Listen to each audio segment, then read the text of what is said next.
Actually, a lot of political art just points to something and says, this is bad. And our idea from the very beginning was to try to twist an issue around and present it differently somehow so it would have different information than you would usually expect. This episode features an interview with the Guerrilla Girls. They are feminist art activists. They use creative complaining as their superpower. They're my new hashtag heroes, and they could be yours. Just keep on listening. 2, 3, 4.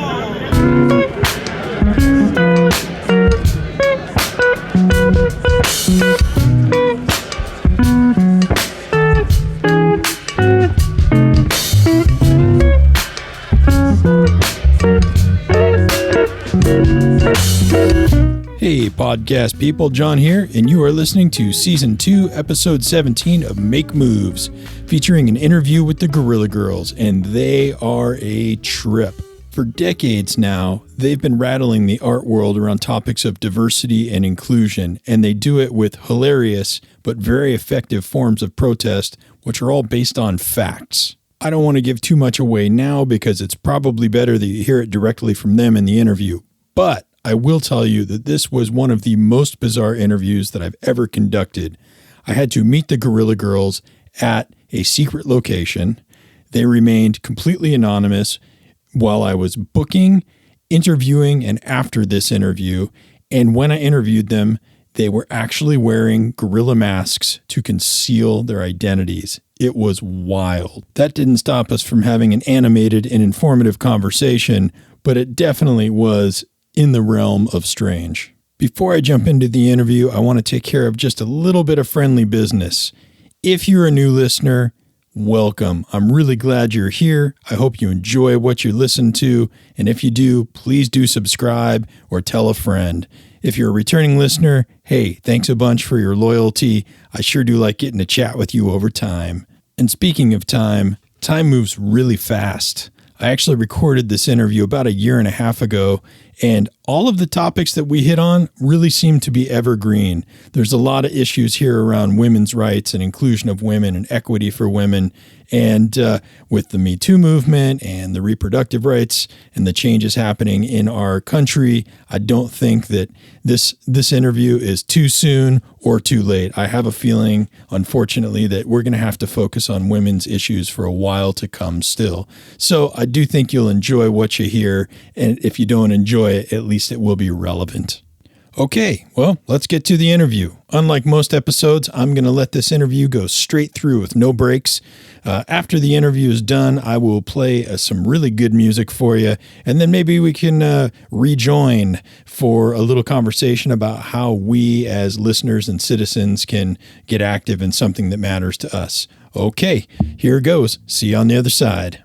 Hey, listeners, I'm at a secret location with the Guerrilla Girls. Can you believe this? This is nuts. I'm kind of scared. I'm in over my head again. I'm here with Kathe Kollwitz and Shigeko Kubota. Did I say that correct? You got it. Those are your pseudonyms, yes? Correct. So listeners, look them up. Look up what those are, and they'll be in the show notes so you can figure out how to spell that like I just had to. Thanks so much for coming on Make Moves.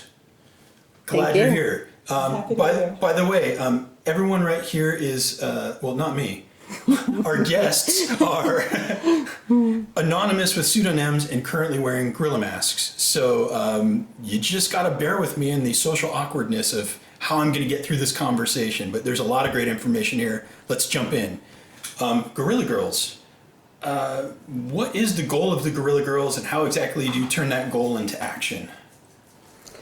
The Guerrilla Girls are feminist activists, and we do all kinds of banners, actions, books, posters, sticker campaigns, lots of stuff on the street, and lots of stuff also inside art institutions like museums that expose sexism, racism, and other bad behavior in the art system today, and also in the culture at large. How long have you been at this, or is that a fair question to ask? It's completely fair, and it's different for the two of us. I'm Kathe. I'm one of the founders of the Guerrilla Girls.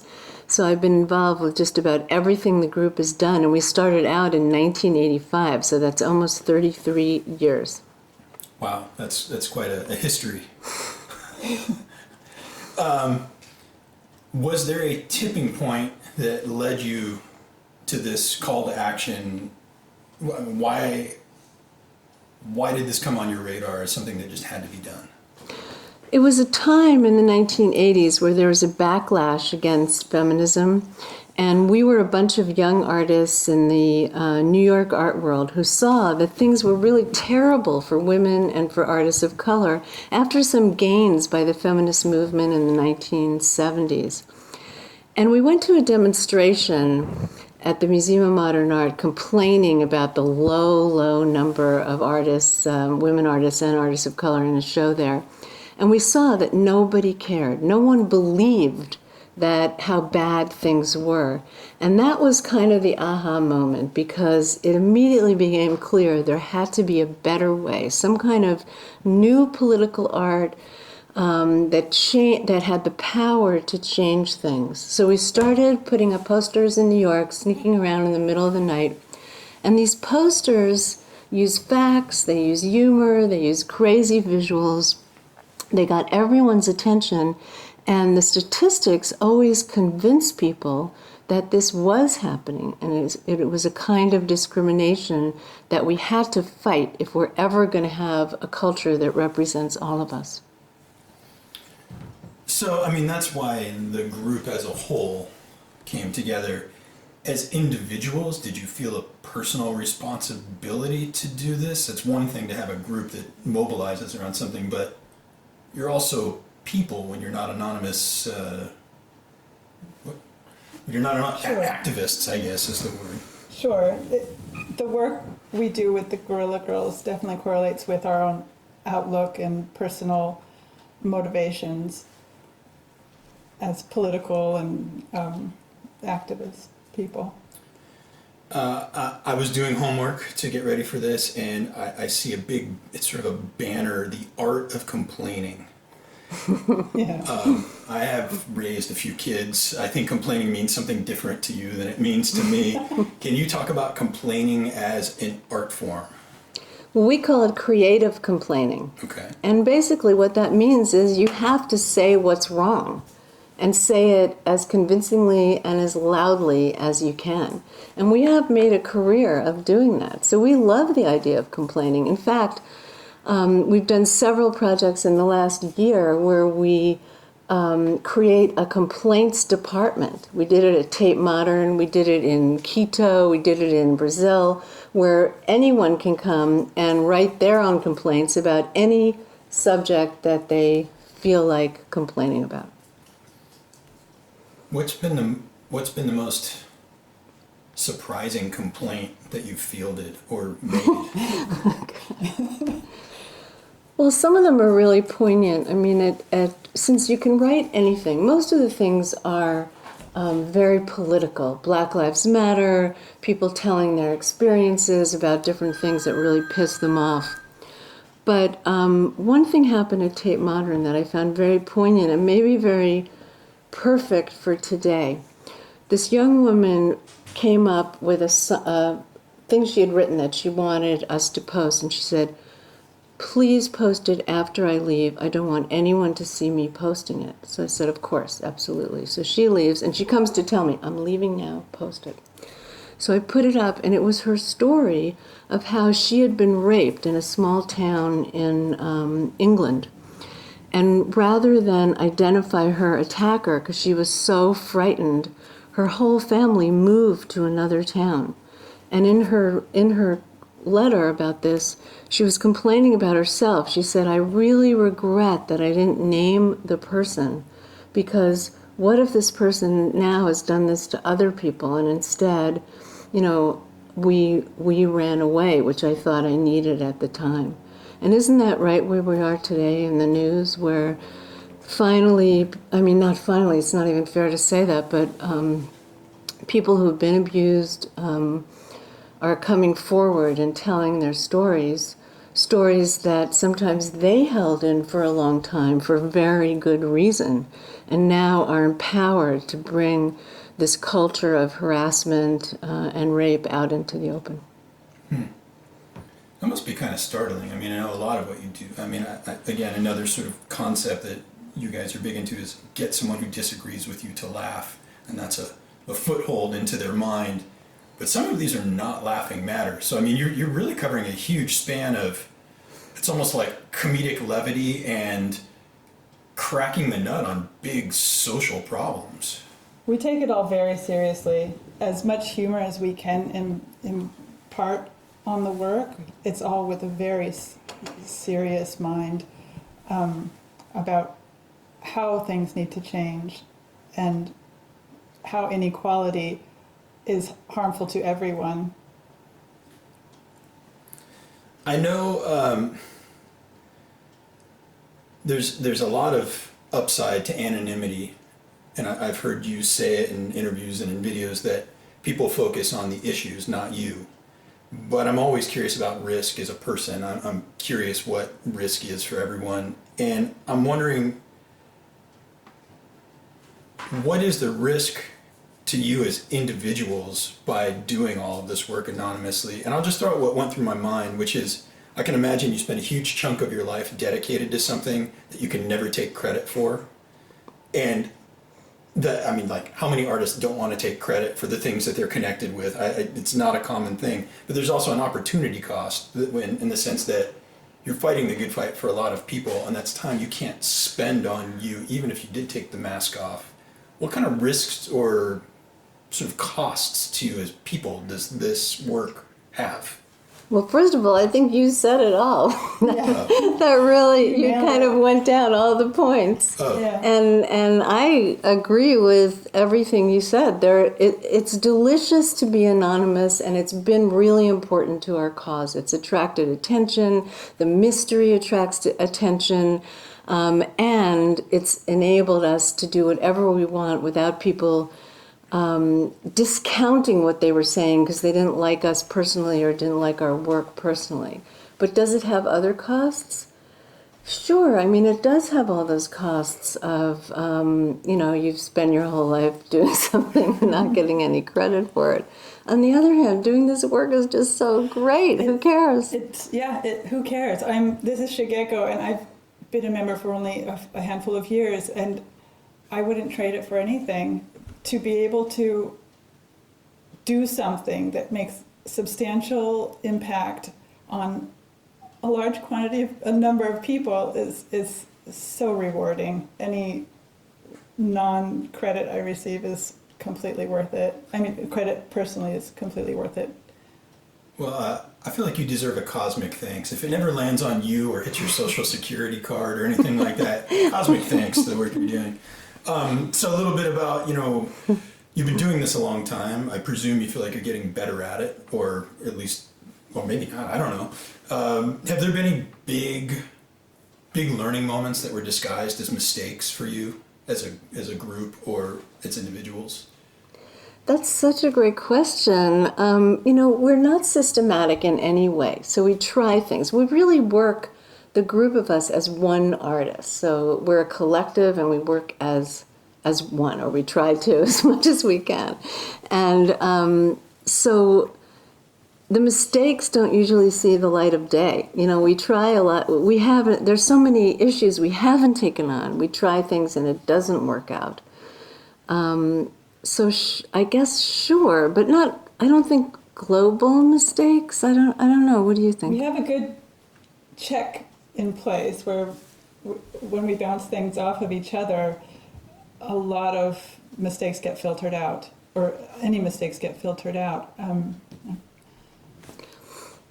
Actually, a lot of political art just points to something and says, this is bad. And our idea from the very beginning was to try to twist an issue around and present it differently somehow, so it would have different information than you would usually expect. But because we do this twisty thing, we always test drive whatever we put out there. So we'll show it to someone who had, like if we had something, going up tomorrow, we would show it to you today and we'd just say, just tell us what this is about. Not do you like it, do you not like it, but we want to know, is it communicating? And if it isn't, back to the drawing board. Do you feel like you've had any big wins that are sort of landmark wins for you in this strategy? We've done so many things, it's kind of tough to say. I think our most well-known work is this poster that says, "Do women have to be naked to get into the Met Museum?" And the statistics, which we've recounted all the time, the current statistics are what, like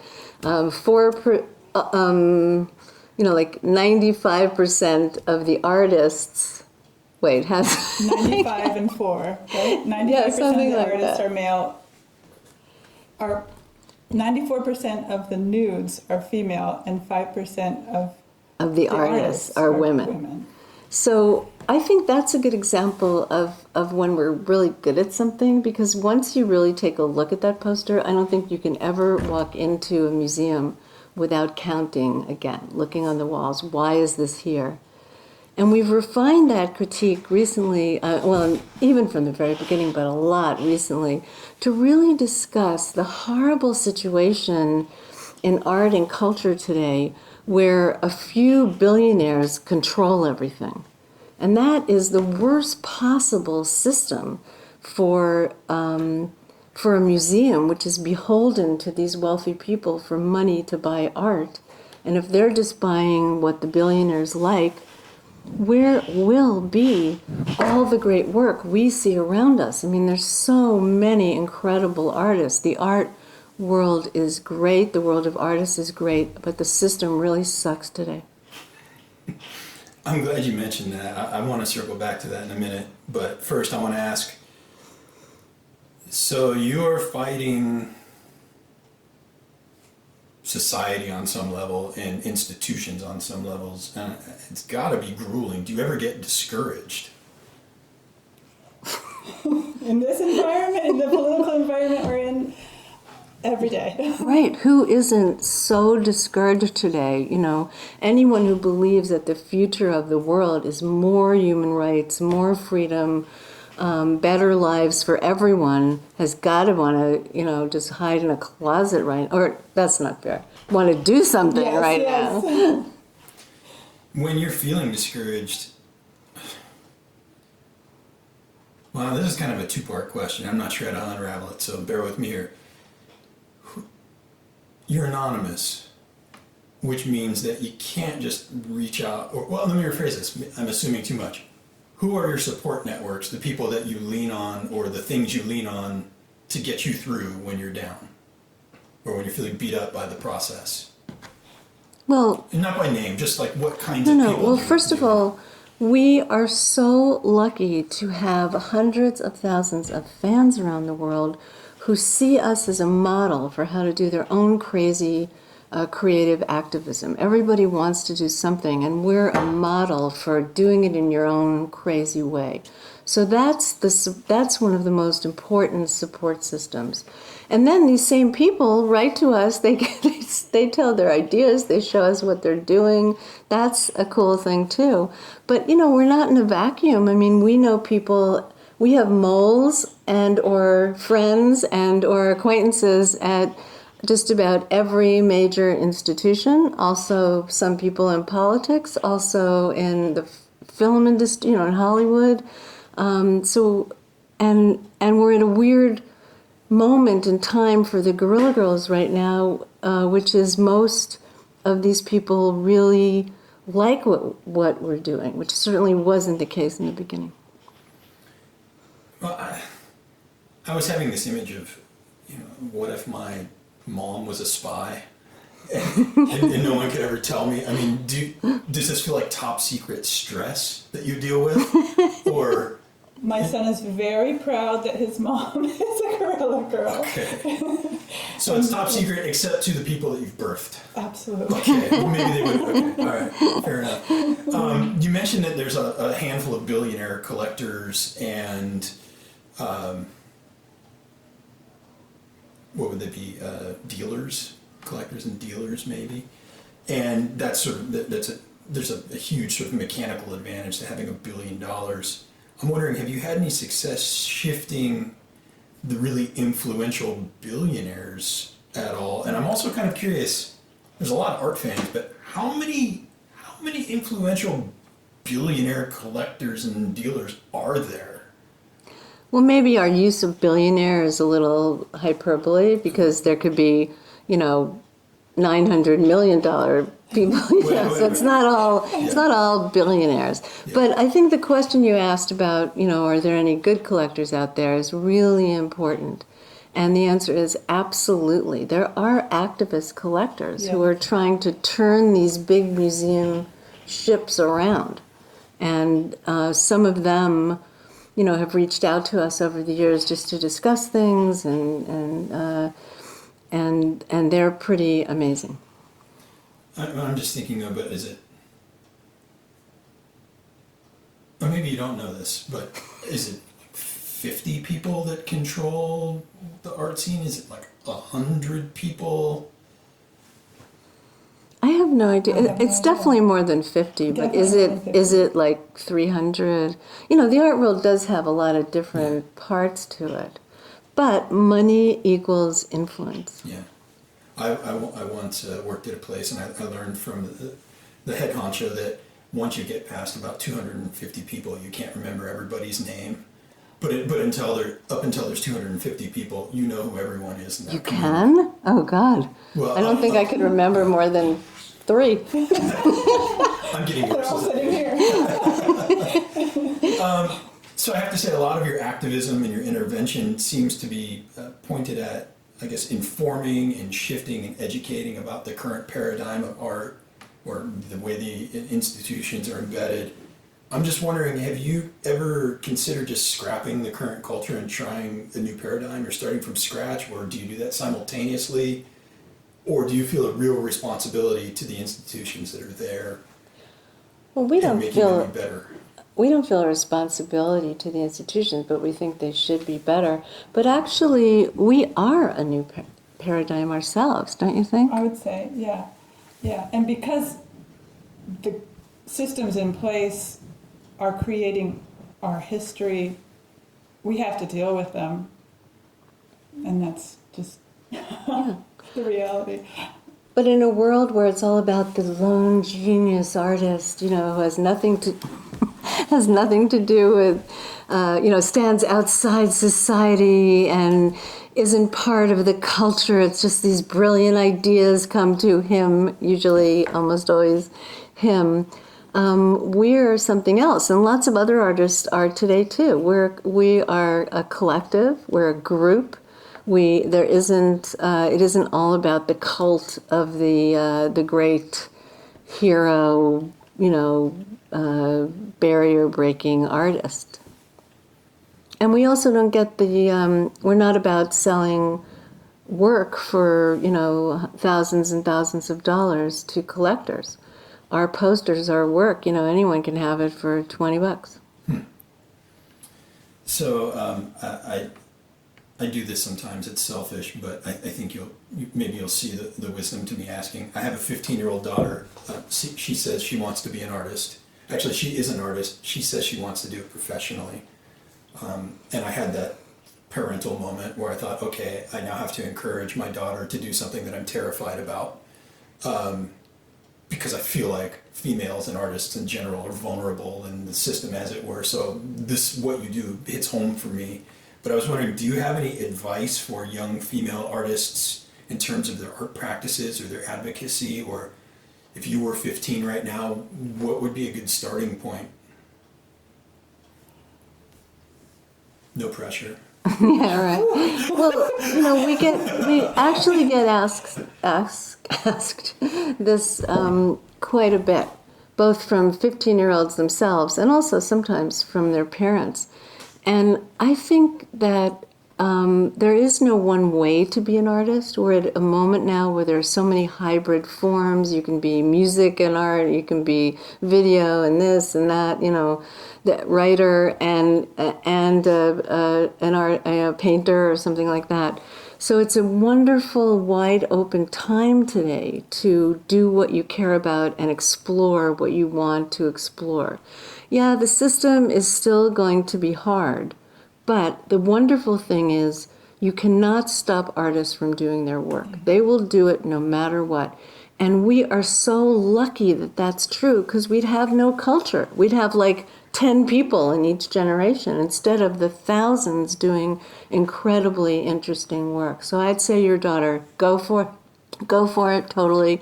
But also, don't forget to do some other things, like join with some other artists and create another kind of thing to actually, if you want, complain about the system or work on an issue that you care about. I mean, you don't have to do, even if you don't do activist art, you still should be an activist as well as an artist. But she's definitely an activist, and I'm not sure how to channel that in good directions all the time, but I'm proud of her. You know, because I said, if you want to be an artist, sweetie, you have to write a business plan. I'm sorry. You know, this is the dad in me coming out. You can't go into this blindly. And can't she at least wait till she's 17 to do that? I thought this is 2 years where society doesn't make you have to do anything. Don't waste it, you know, figure it out. But the reason I thought of this is there's two things that came up in a business plan. And one is, well, I'll talk about one. There's one thing that I really caught my attention. It's, who are you marketing your product to? And I guess then the other question is, what is your product? And she said, wait, who is my market? And then she said something which is maybe unique to her generation, but because of social media and all that. But she said, and am I marketing myself or am I marketing my art?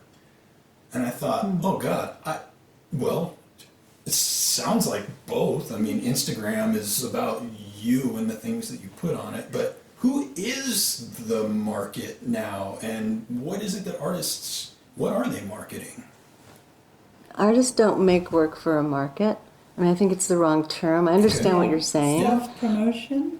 Yeah, you want to get your work out, you want people to see it, but as for the work you make, you can't really psych that out and decide, oh, I'm going to make work for this kind of person or this place or whatever. So you just have to follow your ideas and experiment and do everything you can proactively to get it out. Proactivism, yeah, for your self-promotion proves And incredibly valuable for... Yeah. And also, don't wait till some authority, like some museum curator or something, tells you this work is good, or they want to, stamp it with approval and give you an exhibition.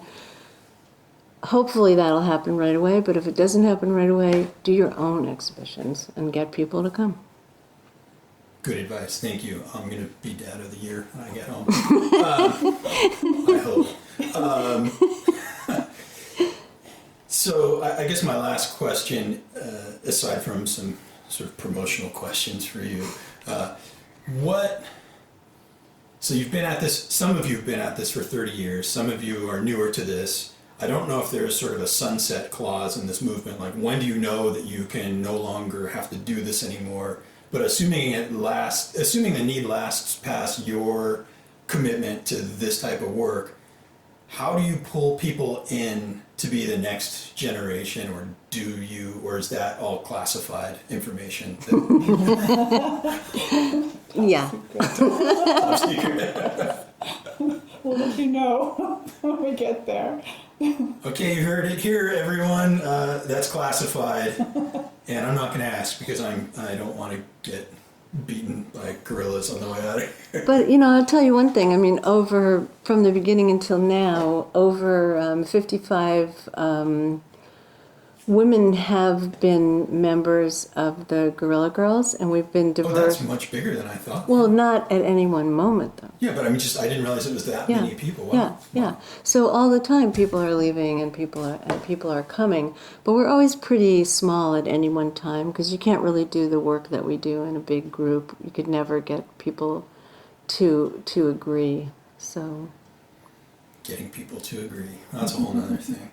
Well, so I'm going to wrap up here with a sort of a softball question. Where can listeners find out more about Guerrilla Girls and what you're up to, and how would you like listeners out there to best participate in the things that you're doing? You can go to our website at guerrillagirls.com or on Facebook, Instagram, and Twitter, #GuerrillaGirls, and check it out. We're always updating our sites I thank you both so much for your time and for the work you're doing. And I hope to keep in touch, however that works, with anonymous people. Thank you, John. Yeah, thank you so much. My pleasure.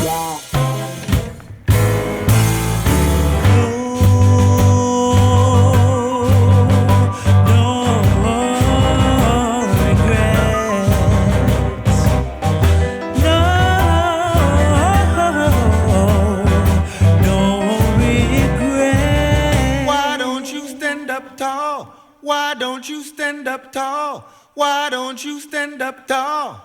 And you will stand tall, my friend. Stand tall.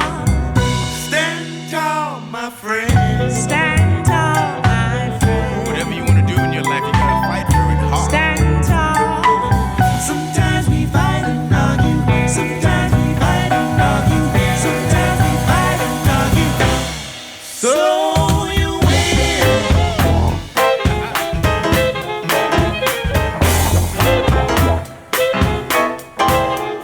And you.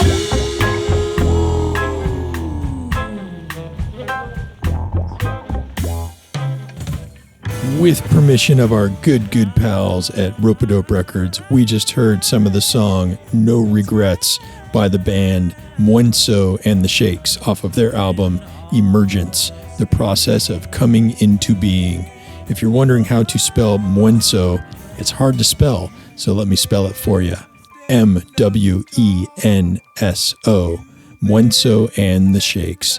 It's a great band playing a great tune, and I think that was a great way to cap off a fantastic interview with the Guerrilla Girls. I gotta tell you, the Guerrilla Girls were inspirational to me. I mean, everything they said was so clever. It sounded like a hashtag symphony. Expose bad behavior, creative complaining. It's delicious to be anonymous. It's like they think in catchphrases that just wind their way into your mind and slowly change how you think. And then also, they're just so funny. I mean, they make the issues that we all hate understandable in ways that make us chuckle in an effort to get us to change our ways of dealing with them. And really, they're so coordinated. They put in so much effort. And I really appreciate that they're doing it all for the greater good. I mean, they're anonymous. They don't even get any credit for this. That's a huge commitment. Some of them have been working at this for 30 years, and they're not even getting anything in return except a better world. And that got me thinking about maybe what I could do or we as listeners could do.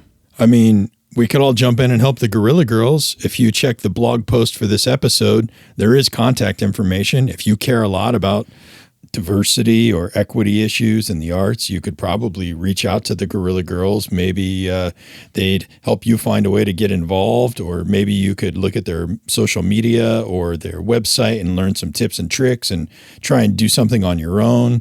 And let's face it, I mean, it's not like diversity and equity issues are isolated to the arts or only women or something like that. There are a lot of people in our society who are being treated unfairly, and it's going to take people who have privilege and means to step up and help others. And it's also going to take us being better about stepping up and helping ourselves. So I really feel like the tricks we're learning from the Guerrilla Girls could be applied much more broadly than just how we've seen them do it. Because if we don't fix it, who is going to fix it? It's not like Superman's going to come save us, or the politicians are going to suddenly start doing their jobs without a whole lot of pressure. I mean, why don't we get involved? We could use Guerrilla Girls tactics to a whole bunch of different topics in our society. And I'm curious what's important to you. So drop me a line, send an email to feedback@makemoveswithjohn.com and tell me what issues keep you up at night and how could you maybe use some creative complaining to move those issues forward in productive ways. And heck, maybe it'll even be funny. Wouldn't it be great to change the world for the better and do it while cracking up? I think that's a great goal. I mean, even if you can't make your activism or your form of protest funny, do something. I mean, get involved, please. Send a few bucks to an organization that is doing good work around the issues that matter to you. And if you don't have a lot of money, send a little money. And if you have no money, volunteer some time. I mean, it doesn't take much time. I got this notification on my iPhone that I average 2 hours a day looking at my phone, social media and nonsense. That's 14 hours a week. Surely I can carve out an hour a week or a couple hours a month to help people who are in more dire circumstances than I am. So, hey, maybe that's a challenge. Listeners out there, if you spend more than an hour on your phone every single day, try and carve out an hour in the next month to help someone who really needs it. All right. Well, I think I should probably bookend this conversation right here. I don't want to be that guy with the microphone who never shuts up, but I do appreciate you listening and entertaining me while I stand on my soapbox here. I hope anything I said or the Guerrilla Girls said will move you to action. We're at a special time in our country where I think it's going to take citizens, regular people, to make the difference that needs to be made. And hey, maybe that could be you. I think we all have what it takes. All right. Well, I think we should wrap up here with some thank yous. I would like to extend my sincerest thanks to the Guerrilla Girls for coming out of hiding and sharing some of their top secret tactics with me and you listeners out there. I would like to thank Rope-A-Dope Records, as I have so many times before, for sharing new music with us and giving us a chance to hear things that will make our ears so happy. And also, listeners out there, I'd like to thank you for your time and attention. I do appreciate you being out there, and I hope that you will share the good things that you've learned with more people beyond yourselves. Thanks, everyone. Until next time, take good care of yourselves. Go out there and make moves.